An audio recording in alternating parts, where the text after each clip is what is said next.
posibilidad ng tagumpay o kabiguan, ng ligaya o lungkot. Kaya marapat lamang na tanggapin si Jesus bilang tagapagligtas at Panginoon. At matapos yun ay panariwain ang katapatan at paglapit sa Kanya bawat araw o day by day. Ang day by day ay naglalayong umalalay sa pang-araw-araw na pamumuhay. Narito po si Kuya Ed Lapis sa mensaheng pinamagatang Handling Failure.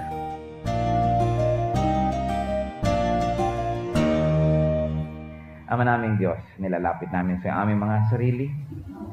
Kinikilala na liban na lang kayo, Panginoon, ang magpakilala sa inyong sarili ay hindi namin kayo kayang abutin.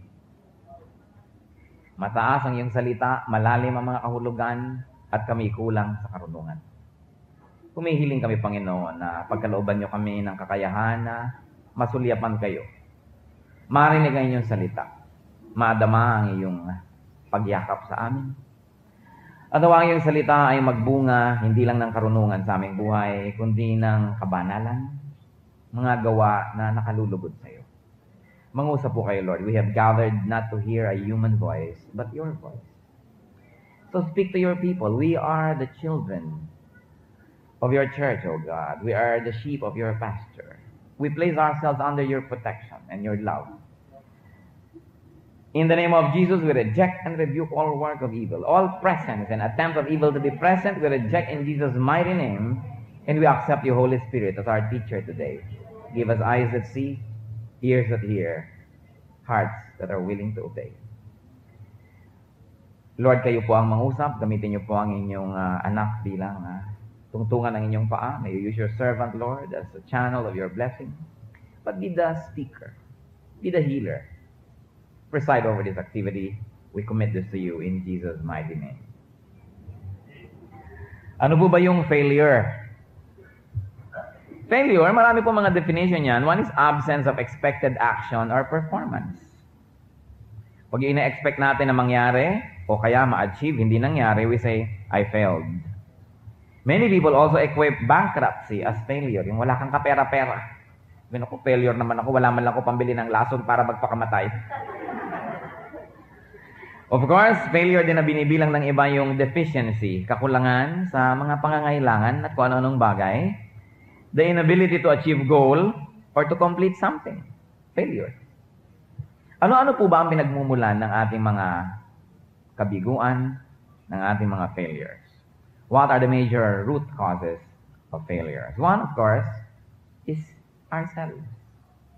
Tayo. Marami tayong problema, tayo rin ang inventor.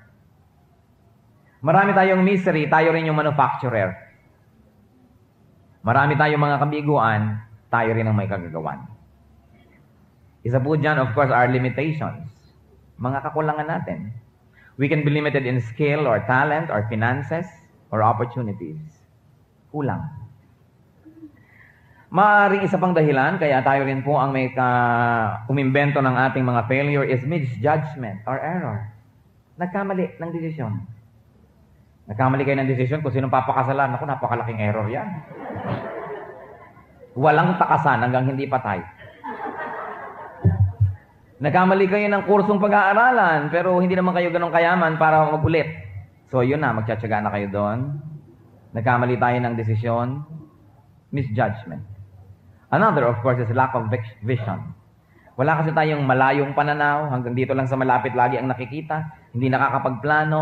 Kulang sa mahaba, malayong pagpaplano at pananaw. So we fail. So when we look at many of our failures, we will find that ourselves are probably number one to blame. Number two, other people. Their omissions or commissions. What are their omissions? Mga mabubuting dapat ay ginawa nila para sa atin pero hindi nila ginawa. And what are the commissions? Masasamang bagay na dapat hindi nila ginawa pero ginawa nila sa atin. Kaya tayo through failure. Nilait-lait ka ng iyong magulang o tiya nung bata ka pa, nagkaroon ka tuloy ng inferiority feeling. Hindi ka pinag-aral kahit kaya. Pinagkaitan tayo ng maraming mga opportunities. Merong mga kapwa natin mahihirap, mga magsasaka, sabihin, huwag ka na mag-aral anak para may kasama ako nag-aararo. So, napagkaitan ka, inggit na inggit ka doon sa mga namimisikleta tuwing umaga, papasok sa school, habang halo ka ng halo ng bukayo. Tingin ka ng tingin sa mga bagoong kung pwede nang kuhanin ng patis. Tapos lahat, yung mga iba, ang gaganda ng uniforme, nagpapasokan sa school, you say, kung nag-iiba lang sana yung magulang ko. Merong mga ganon. That we blame other people, and up to a certain point, it's really right that many people are participants in our failures. Hindi tayo pinagtiwalaan. O kaya, may mga magulang tayong sugal ng sugal. Yung pera dapat na nagamit para tayo paasensohin, pag-aralin, natalo sa sabong. Ganito, ganyan, ganon. Iba't ibang dahilan. But people do things they should not do, and don't do things they should do. And whether we like it or not, we cannot choose them because they are permanent fixtures of our lives. Magulang, kamag-anak, kapatid, anak, asawa. Of course, other people can also disable with their presence or absence. May mga tao na ang galing-galing ninyo, namumulaklak kayo, pero pag dumadating sila, tumitiklop-tiklop kayo at pumunta kayo sa isang sulok. May ganon. Nawawala ang inyong sigla, humihina ang inyong boses, nawawala ang ngiti sa inyong labi, at naluluoy kayo pag nandyan sila. Meron namang tao na naluluoy tayo at nalulungkot pag umalis sila sa ating buhay. Nilayasan ka. Naluoy ka tuloy. Kakaway-kaway ka pa sa pier. Alam niyo ba nung araw, yung Sual was our international port? That was our major port to the world. Itong bayan ng Sual. Very interesting. Sino sa inyong taga-Sual? Meron ba? 1,000. Napakaraming taga-Sual. The Catholic Church in Sual is made of corals. Did you know that? Very beautiful corals. Kaya dapat i-preserve yung architecture na yan. But then again, may mga tao na iniiwan tayo na hindi tayo dapat iniwan. Dapat na alagaan tayo ng nanay natin, sumama sa iba. May dumaang Arabo, sumama. Hindi tayo naalagaan. Meron naman, dapat wala sana sa buhay natin to, dumating-dating. Nagkaroon ka ng isang madrastang ubod ng lupit. Nagkaroon ka ng stepfather na sumira sa'yo. Things like that. People come and people go, and by their coming and going, they affect us negatively or positively. So other people can be participants in our failures. And yet there are also other factors, and number 3, of course, are events. Impersonal, unintentional events. Aani na sana kayo ng palay, bumagyo pa. Isang linggo na lang, aanihin na, bumagyo pa. Umapaw pa ang mga palaisdaan. Yung mga isda nyo, pang-enrollment na sana, nakain pa ng kapitbahay. Dahil libre pag may baha. So ano nangyari? Nag-fail kayo dahil sa bagyo. Dahil sa lindol. Dahil sa kidlat, dahil sa kulog, dahil sa kung ano-ano. Ecclesiastes 9:11, sabi po ni Solomon, I have seen something else under the sun. The race is not to the swift, or the battle to the strong. Nor does food come to the wise, or wealth to the brilliant, or favor to the learned. But time and chance happen to them all. Napakatalino nitong si Solomon. Sa kanyang katalinuhan ay kanya pong natanto, nalaman, naisip, na hindi lahat ng bagay ay if, P, then Q, cause and effect. Hindi lahat ng bagay merong logical reason for being. Sabi niya, marami na ako nakita sa mundo.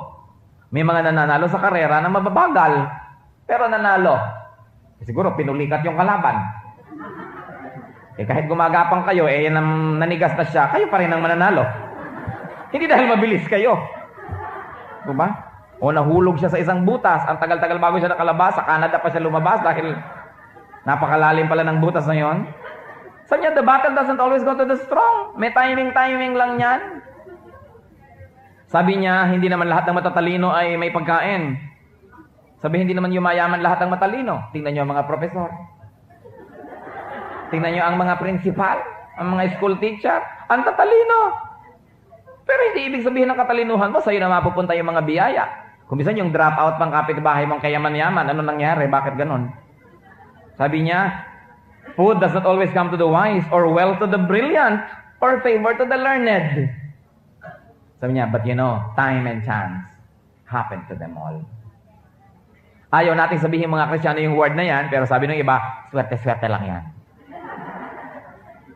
So sabi na, ba't kung matalino ka, bakit ka mahirap? Nangyayari. At pagka ganun, wala kayong sisisihin. Kasi nangyayari lang.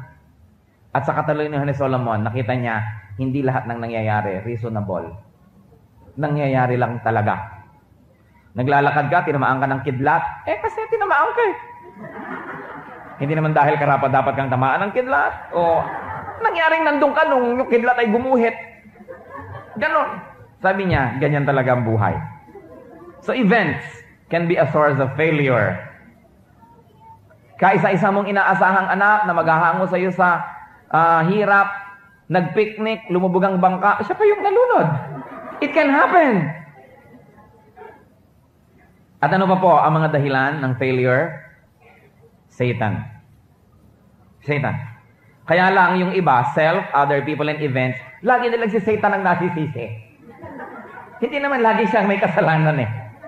Hindi naman siya ganun kagaling para lagi siya magtagumpay. Madalas, yung naunang tatlong dahilan. Pero may pang-apat, Satan. He is our adversary. He is our enemy.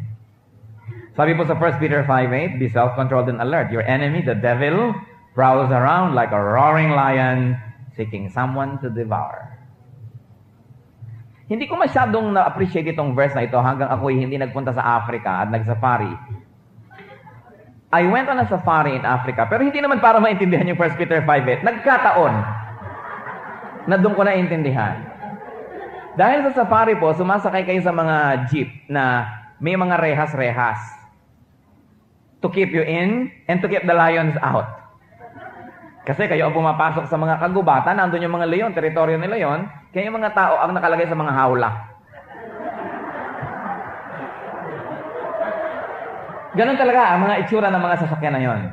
At sabi nung African guide ko sa Kenya, sabi niya, yung mga lions, alam niyo po yung mga iba, mga usa, mga zebra, pag lumalapit yung sasakyan nyo, nagtatakbuhan. Not the lion. Lumapit ka na ng kailapit-lapit, akala niyo ba nililingunin kayo? No. Nakaganon lang siya. Pero sabi nung guide, huwag kayo magkakamaling bumaba. Binabantayan kayo. At may kinwento siya tungkol sa mga lions. Yung mga lions pala, pag nanonood sila ng mga usa na nanginginain sa damuhan, o mga zebra, o kung ano yung gusto nilang meriendahin, pinapanood nila kung sino yung medyo iika-ika, tatamad-tamad, tataba-taba, babagal-bagal, tinitingnan nila. Tapos tatalon sila ng isang talon, magtatakbuhan yon, titingnan lang nila kung tama nga ba na ito yung pinakamabagal. Alright? Sa susunod, pagkakain na siya, yun na lang ang kukonsentrate niyang habulin. Kasi bakit naman siya magpapagod humabol na mabilis? Meron namang mabagal. Matalino, di ba? Kaya sabi dito, your enemy, the devil, prowls around like a roaring lion looking for someone to devour. Kaya kung tinitingnan tayo ngayon ng Diablo, sinabi niya, sino kaya dito madali-dali?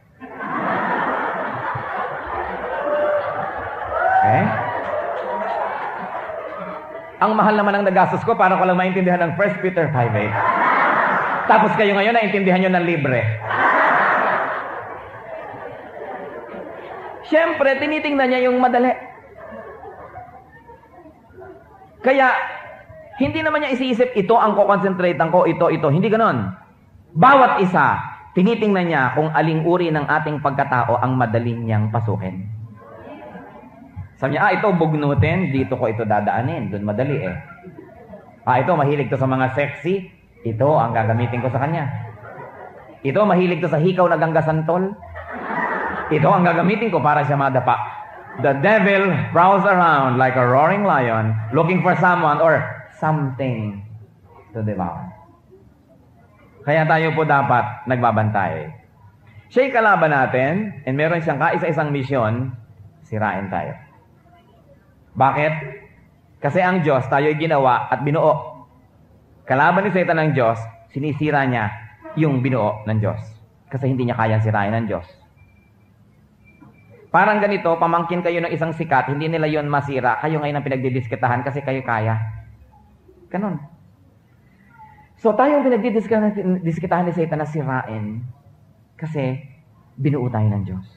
At patuloy na binubuo. Kaya marami tayong failures. Siya ang may kagagawan. Pinapatid niya tayo. Pero kung hindi naman tayo papayag, hindi siya magtatagumpay. Pero kailangan, alam nyo, lagi siyang nandyan looking for someone to devour. Silapin yung katabi nyo. Siya kaya? Ang leon? O hindi naman siguro. So isa po yan. Number 4 na dahilan, Satan. And number 5, na pwedeng pinagmumula ng ating mga kabiguan, ang Diyos mismo. God Himself. There are two types of people, the godly and the ungodly. Paano sa mga ungodly? Sabi sa Job 5:12, He thwarts the plans of the crafty so that their hands achieve no success. Binibigo ng Diyos ang mga balak ng mga, yung tinatawag natin sa Tagalog, mga wais. Negative kasi sa atin yung wise parang tuso. He thwarts the plans of the crafty so that their hands achieve no success. Binibigo ng Diyos ang mga balak ng mga hindi maka-Diyos upang hindi sila magtagumpay. Sasabihin nyo, bakit yung makilala ko hindi maka-Diyos, nagtatagumpay? Hintayin nyo lang ang panahon. It's only a matter of time. Sabi sa Bible, their hearts are fattened for a day of slaughter. So hindi ko mo parang matagumpay siya ngayon, ay tapos na ang buhay. Hindi yun ang ending nun. And also, God can make the plans of the godly people fail. When such success would be destructive to them. Or when it is not yet the proper time. So, pakireview nyo nga sa katabi nyo ang 5 sources of failure. Sige nga. 30 seconds. Review nyo sa katabi.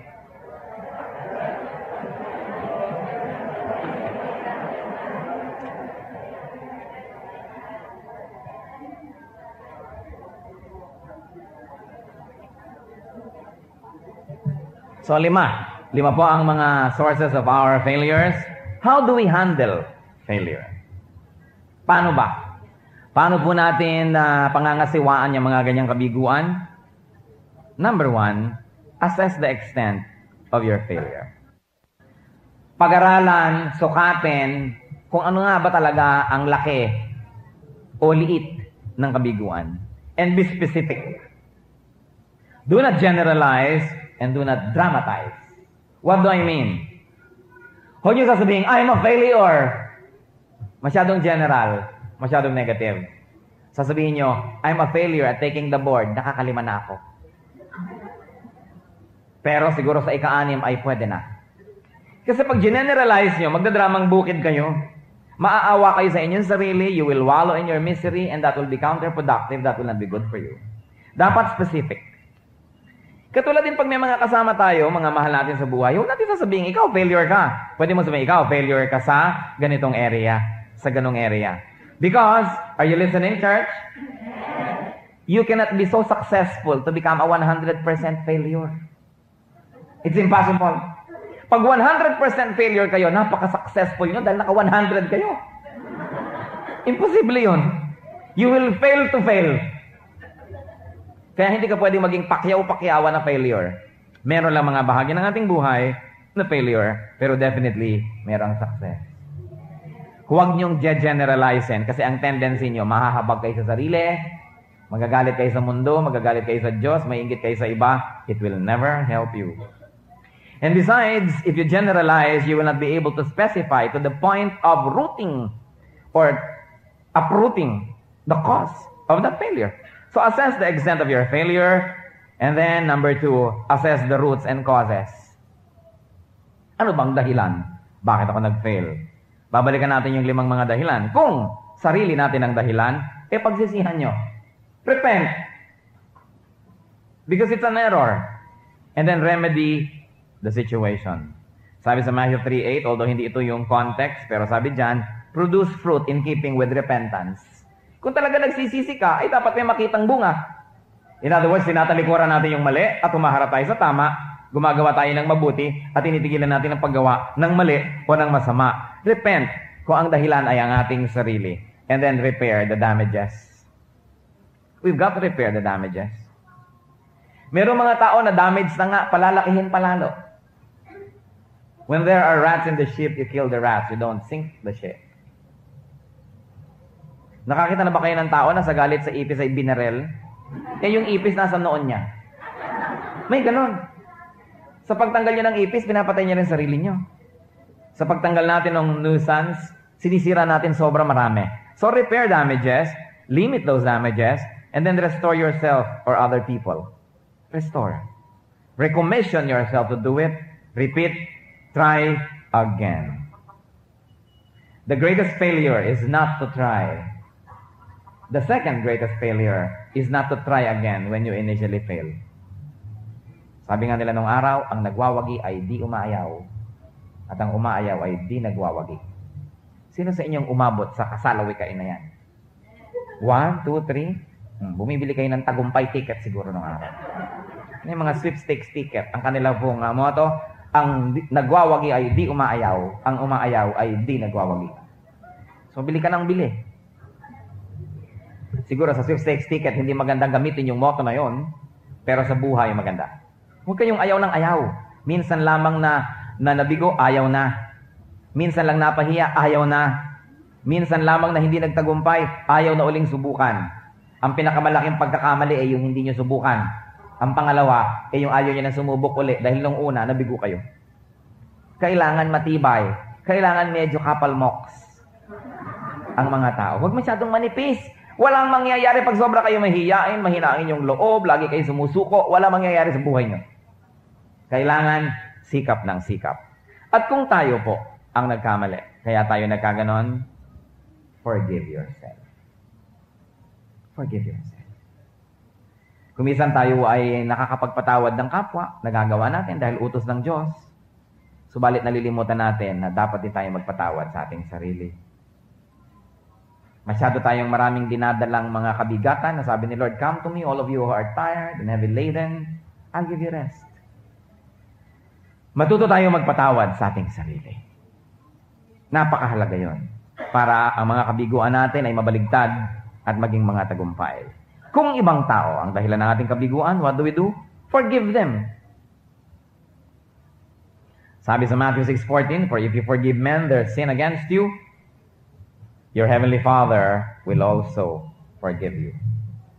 As sa Colossians 3:13, "Bear with each other and forgive whatever grievances you may have against one another.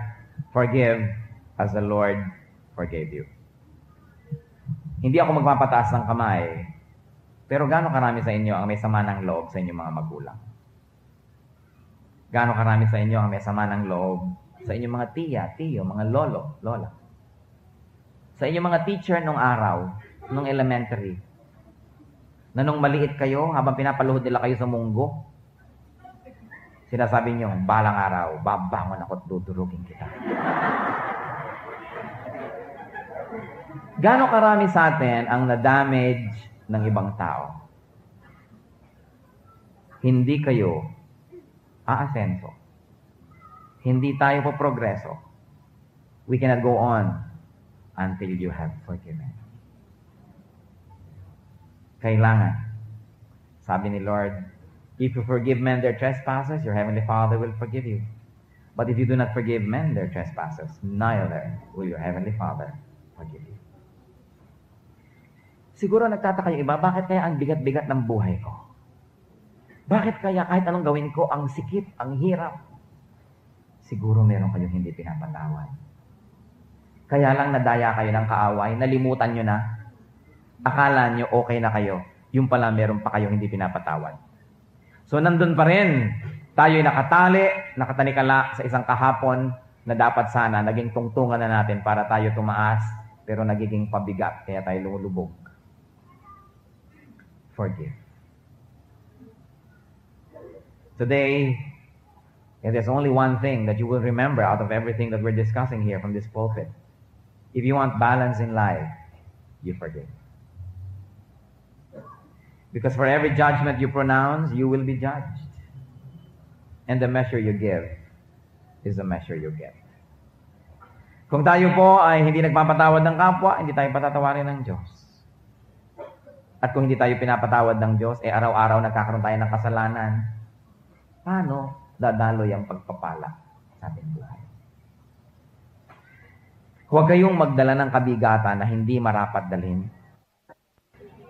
Siguro habang nagsasalita po ako rito, merong mga bumabalik sa inyong isip. Kumbaga meron kayong ganitong high-tech screen sa inyong isip. Sino-sinong mga mukha kaya ang lumabas doon? Sa mga dapat yung patawarin. Alam nyo, kung ipinaalala sa inyo ng Holy Spirit, ibig sabihin, bago kayo lumabas sa mga pintong yan, ilibing nyo na rito yon. Ilibing nyo rito. Magpatawad kayo ngayon din. Sapagkat tayo rin na may nagkakamali. Normal lang naman magalit. Abnormal naman kayo kung hindi kayo marunong magalit. Pero dapat hindi tinatagalan yung galit. Hindi itinatanim sa puso, hindi dinadala ng matagal.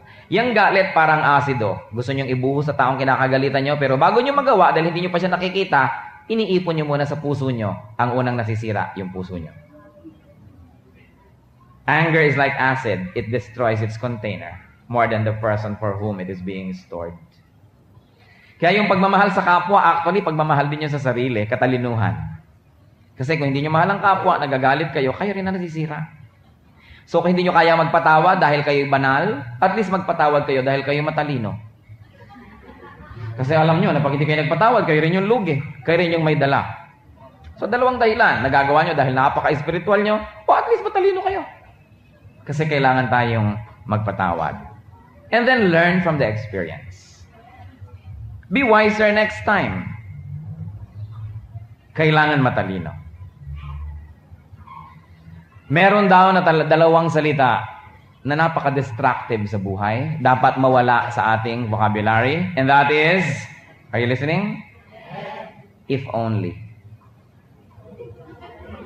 If only you did that, if only you did this, if only I'm 6 foot tall, if only I'm ganito, if only I'm like that, yung kung lang sana, ipinanganak ako dito, kung ganun lang sana ako, yung if only. May nalimutan ng kasama mo, if only you remembered it. Nagkamali yung asawa mo nagdadrive, if only you listen to me, puro if only, if only, if only. Alam nyo bang bigat kasama sa buhay yung taong lagi naging if only? Pag kami tinamaan ng kidlat, sabi nyo, ba't kaya hindi pa siya? Kasi if only, if only. Kung kayo if only, linisin nyo ang yung vocabulary dahil I'm sure, inis na inis sa inyo ang mga tao sa inyong paligid. If only, if only. Walang mararating yung if only. Dapat daw yun, palitan ng dalawa ring words. Next time. And then makakalaya tayo. Pag sabi sa inyo ng asawa, if only you listen to me. Sabi mo, next time. If only I did this, if only I did that, next time. Pero huwag nyo lang sabihin pang asar.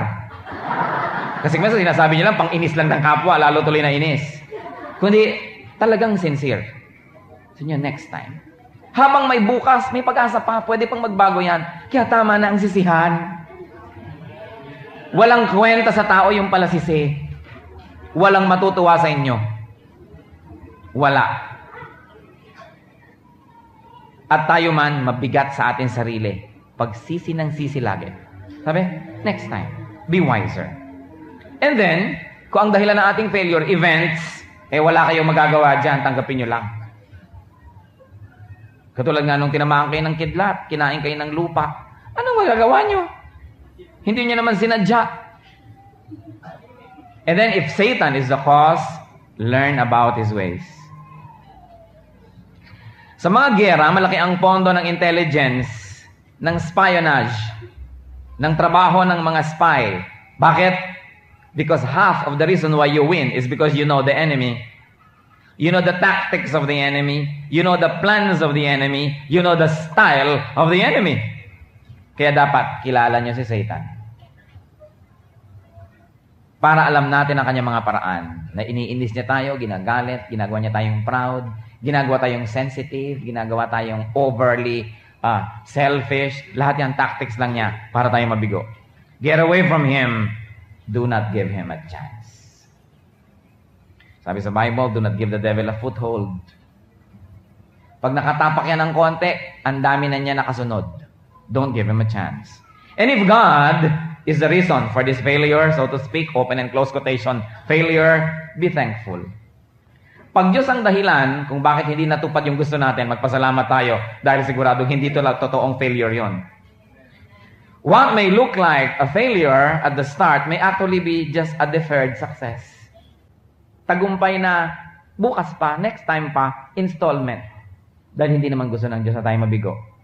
Sabi niya, I know the plans I have for you. Plans to give you hope in the future. Hindi plans to destroy you. So kung Diyos ang may bigay noon, salamat because He knows infinitely more than we do. Get the message. Learn the message. Submit and obey. That's the only way to be happy. Obey. People fail every now and then. It goes with this imperfect world. It goes with this imperfect life. You cannot be a 100% success. That's impossible. But thank God, neither can you be a 100% failure. That too is impossible. Salamat na lang. Hindi ganun ka-absolute ang buhay. Hindi ka pwedeng perfectly successful. Hindi ka rin pwedeng perfectly failure. So ano po ang mga dapat natin gawin kung may mga kabiguan tayo sa buhay? I'd like to review. Ano ba mga regresyo sa buhay? Sasabihin, ako bigo dito, bigo ako doon, bigo ako dito.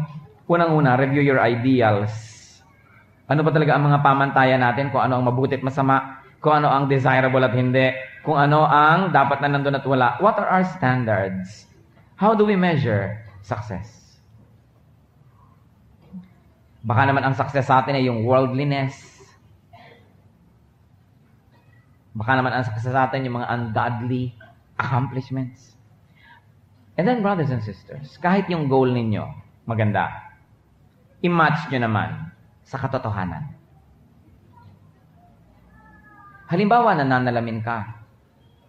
Huwag mo nang asamin na maging bini-bining Pilipinas kung talagang imposible. Dahil mabibigo ka lang. In other words, dapat realistic din yung goals na ibinalagay natin sa buhay. We've got to contend with and live within our limitations. Pag sobra namang mataas ang iyong pangarap, para na yung saranggola ni Pepe, hindi mo kayang abutin. Hindi ko naman sinasabi na mawalan tayo ng ambisyon. But be realistic with the goals you set in your life. Because most of the time, you have already reached the maximum potentials. Hindi ka pa happy because you have unrealistic goals. Kadalasan, yan ang mga goal ng mga magulang sa mga anak nila sa school. Kailangan first honor. 50 yung estudyante, alangan namang lahat ng magulang magtagumpay. Siyempre, yung 49 dun kailangan hindi na magtagumpay. Isa lang yung first Pagka ngayon naging dalawa, kasi dala ng kalabasa sa teacher yan, kaya ganyan. Alam niyo kung minsan, napaka-unrealistic ng ating expectation sa ating mga anak. Ang dami-dami ng ginawang kabalbalan, ang tingin mo pa anghel. Pagka anak nyo ang gumawa ng mali, kasi mal-adjusted. Pag anak ng iba, demonyo kasi. Pag anak ninyo, hindi matuto sa school, slow learner. Pag anak ng iba, bobo. Diba? Kasi maraming magulang, hindi makatotohanan ang pagtingin nila sa kanilang anak. Dapat realistic. Kung talagang hanggang doon lang yung abot ng bata, huwag niyo magpiliting maging first honor. Kasi, sisirain niyo siya. Sisirain niyo siya. Bumbilya man at 10 volts. Sinaksakan niyo ng pagkataas-taas na wattage. Ano mangyayari? Mapupundi. Puputok. Ang mga tao may kani-kanyang wattage. Yun ang binigay ng Diyos. Yun ang pinayagan ng ating environment. Yun ang pinayagan ng ating circumstance. To be happy in life, tanggapin nyo na yun ang wattage nyo. And be the best within that range.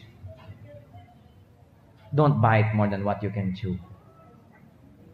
Kaya maraming tao failure Kukuha ng mga bahay na imposibleng mabayaran. Na isang lana ang kaluluwa, hindi pa rin bayad. Namatay na't lahat, hindi nag-enjoy. So ang nag-enjoy, yung nagmana. Because you bite more than what you can chew. So we live within our means. We stretch our tent curtains wide and stretch our means But you should be wise enough to know na malalagot na kayo pag in-stretch nyo pa. Hanggang doon na lang. We must learn to live with our mortality. We must learn to live with our imperfections and with our limitations. Happy is a person who maximizes his potential but never goes beyond it. Napakahalaga po. Review your ideals. Do not oppress people around you by unrealistic goals. Then match your goals with our strengths and weaknesses, with our assets and potentials. Turn your ruins into filling materials for your foundation. Minsan sabi mo, ako'y durog-durog. O di mabuti gawing panambak para meron tayong pundasyon.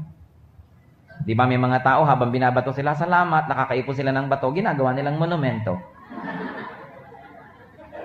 It really depends on what you do with life. Kinikriticize ka, binabato ka, ipon ka ng ipon, di ang dami yung bato, mamaya siyang wala. Do not be a loser. And do not lose by quitting. Huwag kayong quitters. Walang kwenta yung pag nahirapan atras. Matatanda man sinabi tungkol sa pag-aasawa, yan daw ay hindi parang kaning isusubo, iluluwa pag napasok. Hindi pwedeng napasok ka, luwa, ayaw mo na.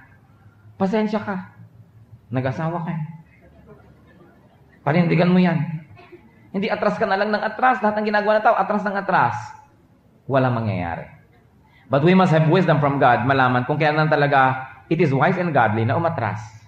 Kailangan namang mali na, tuloy ka pa rin ng tuloy. Kaya mga kapatid, ang kailangan natin talaga is wisdom from the Holy Spirit. To know when to give up and when to pursue. When to push and when to pull. And when to just be still and know that our God is God. It's very crucial. And one other thing, mga kapatid, do not envy those who succeed around you. For all you know, baka kaluluwa nila yung bayad sa success nila. Hindi nakakainggit yun. Meron iba, naku, mabuti pa itong mga classmate ko nung high school, pare-pareho lang kami noon, pero ayang kasi, gumawa ng masama, naging drug lord, naging prostitute, naging this, naging corrupt, yumaman, tapos tayo mahirap pa rin. Wala kayo sa lugar pag nainggit kayo doon. Hindi nyo kinaiinggitan ng kayamanan na ang bayad ay kaluluwa. Dahil nasabi sa Bible, what does it profit a man to gain the whole world and lose his soul? Hindi nyo kinakaingitan yung tao na biglang sumikat, biglang nagkaroon ng material things dahil gumawa ng mali. Because our God is judge. Hindi kinakaingitan kahit kailan. Yung iba kuminsan, ibig-ibig pang magsisi. Mabuti pa, nagawa ko na rin yung ginawa niya, tapos siya ngayon maasenso. Ano ba yung asenso? People can buy food, but they can never buy appetite. You can buy a good bed, but you can never buy sleep. At iba yung tulog ng taong ang kanyang ginagawa nasa kalooban ng Diyos. Yun ang tunay na success. What the world may call an outright failure may actually be a very righteous person. Kasi kuminsan yung mga magulang natin, oy, gayahin mo yung ganon, ayun, maasenso na sila. Marami pang mga magulang, ipagbibili ang mga anak sa Arabo para lang makabili ng TV. Anong klaseng values ito? Kinakalaka lang ating mga kaluluwa para lang sa mga material na bagay. Kaya sabi, be transformed by the renewing of your mind. Baguhin ang isip. Sapagat ang lahat sa isip nagmumula at doon natatapos. Jeremiah 29:11, sabi dito ng Panginoon, although of course it was specific, but I think that as children of God, we can claim this verse also. For I know the plans I have for you, declares the Lord. Plans to prosper you and not to harm you. Plans to give you hope and a future. Tayo po ay yumuko sa ating Panginoon, sa ating presensya. Sino man sa atin ang nagkaroon ng mga kabiguan nun? At meron tayong mga inaalagaang mga masasamang isip, sama ng loob, galit sa tao, galit sa mundo, tampo sa Diyos. Narito siya ngayon. Hindi aksidenteng narito tayo. The Lord is here to bless us. And the Lord enabled you to be here to bless you. Nais kong idalangin ang ating mga kaibigan, mga kapatid na magsasabing, Lord, meron po ako mga dapat patawarin, meron akong dapat kalimutan na, meron akong mga bagay na gusto kong gumaling na ako, huwag na ako maapektuhan pa, pag naaalala ko, nagagalit ako, nakakasala ako. Subalit ngayon, kinausap niyo ako, Lord, at ipinaliwanag na ito'y dapat kong talikuran na. Kung ganito ang laman ng inyong puso, may bahagi na inyong nakaraan na nais yung isuko na sa Diyos. Mga sama ng loob at mga galit, mga pagsisisit, paninisi. This is the time. This is the time to surrender this at the feet of Jesus. Sabi niya, my yoke is easy, my burden is light. Hinihingi niya ang ating mga kabigatan upang palitan niya ng pagpapala. Hindi kayo makakatanggap ng pagpapala sa Diyos kung ang kamay niyo ay nakahawak sa mga nakaraan. Kailangan ito'y bitawan. Hihingi ng tawad ang ating mga kakulangan ng pagpapatawad sa ating kapwa. At sino sa inyong nais manalangin ng ganyan, Lord, nais ko pong kalimutan na yung mga heartaches, mga regrets, and I want to have a brand new hope, brand new life. Tumayo kayo, mananalangin tayo. Yung nais magsabi niyan sa Panginoon, the Lord is here. The Lord is here to bless. Those who sincerely will say in their hearts, Lord, I like to forget it. I like to be forgiven. Kung wala naman kayong dalang ganyan sa inyong puso, there's no need to stand up. But if there is, Heavenly Father, look at your people. Masdan ninyo ang iyong mga anak. Kinikilala ang pagkakamali. Kinikilala na nadaya ng kaaway. Nagdala sa puso sa mga katagal na panahon ng mga sama ng loob, mga kinimkim at inipon, heartaches, regrets.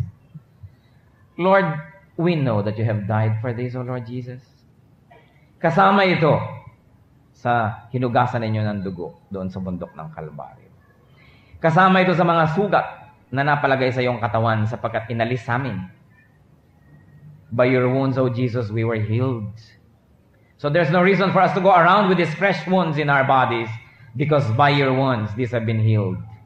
Today, we expose the work of Satan. We expose in our midst the deception of Satan. Ibinubunyag namin at sinisiwalat ang pandaraya ng kaaway na dinala pa namin sa aming sarili ang dapat ay wala na sapagkat binayaran nyo na. Lord, right now, as we recognize that deception from Satan, we ask you to forgive us and cleanse us. Panginoon, sa pagtayo na yung mga anak, kinikilala at may isinusuko sa iyo, tanggapin niyo po. Tanggapin niyo ang mga isinusuko nila na ito ng mga sama ng loob, mga galit, mga pagsisisit, paninisi. Mga kapatid, sa ilang saglit ng katahimikan, ihayag niyo sa Panginoon, ibigay niyo sa Kanya ang mga kabigatan na yan.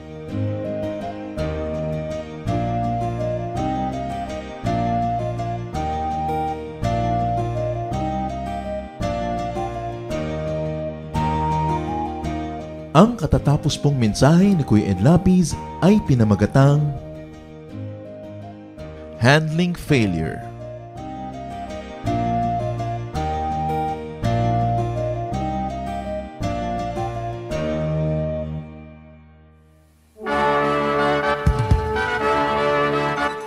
Halina't sama-samang sumamba at magdiwang sa Day by Day Jesus Celebration kasama si Kuya Ed Lapiz. Bulwagan ng Panginoon, PICC, one Sunday a month, Philippine International Convention Center, Rojas Boulevard, Pasay City.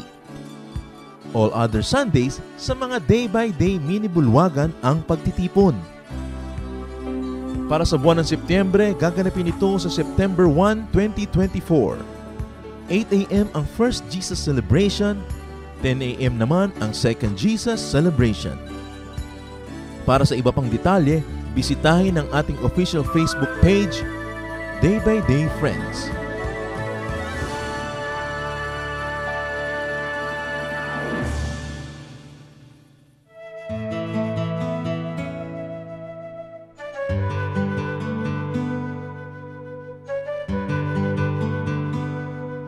Ano ang kahulugan ng salitang Ginoo?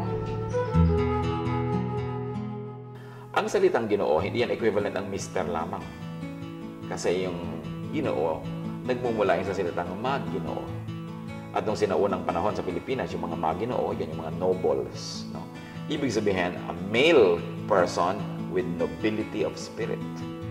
So, tama ang iyong behavior. Ikaw ay magalang sa mga babae, mapagkakatiwalaan, listo ka, marunong ka maghanap buhay, hindi ka umaasa sa iba, hindi ka sumasandal na lang kahit kanino, meron kang independence, fruitfulness, at mapagbigay ka lalo sa mga may sakit, sa mahihirap, sa mga babae at bata, at maging sa iyong kalaban ay gumagamit ka ng kagandahang asal. Yun ang kahulugan ng Maginoo. Kaya napakasarap na matawag kang Ginoo.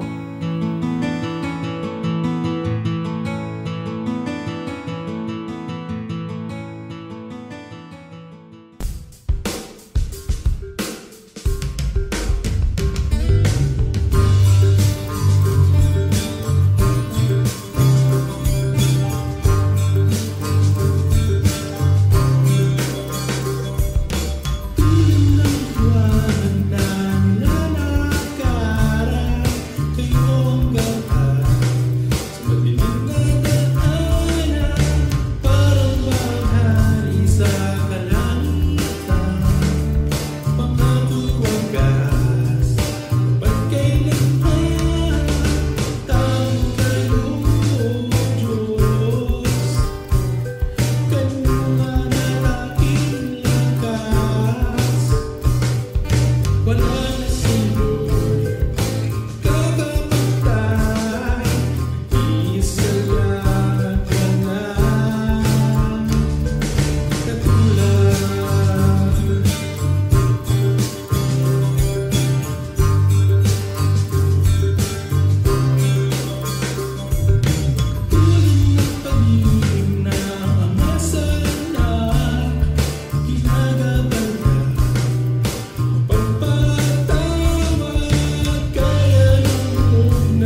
O Jesus sa ulayaw, hatid sa kibuhay, agapay sa paglalakbay, kaibigan kang tunay, dagli ang karamay, kailan may di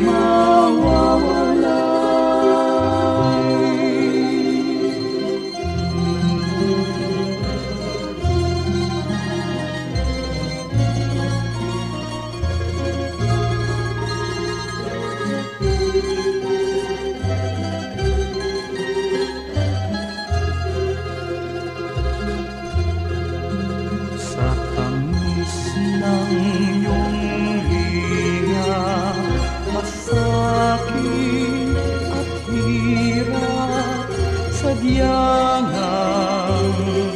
hindi mananaig.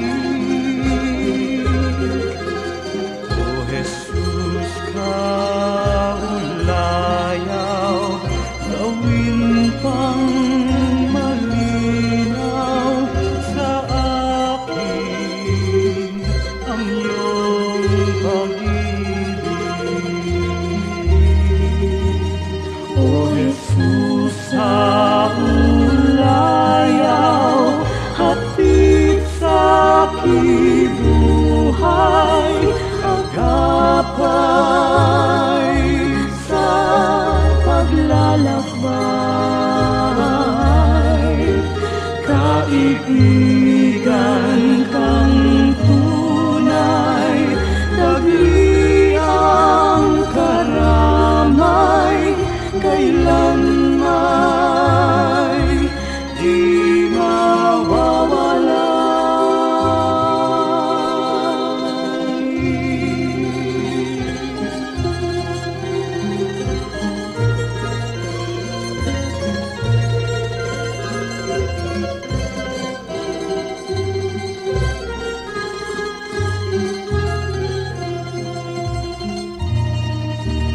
O Jesus sa ulayaw, hatid sa kibuhay, sa tuwina'y lunas ka sa aking lumbay, sa pag-ibig niyong alay, nasa daldalisay ang puso ko'y humihilay. O Jesus sa ulayaw, hatid sa kibuhay, agapay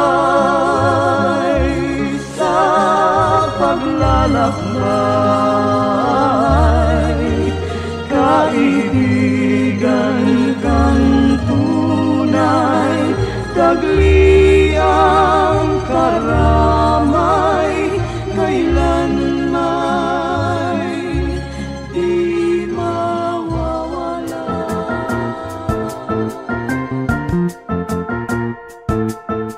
Oras na po para pansamantalang magpaalam ang programang Day by Day. Tayo po'y magsama-sama tuwing ika-6 hanggang ika-7 ng umaga, araw-araw. Magandang umaga po at mabuhay ang Panginoong Hesus!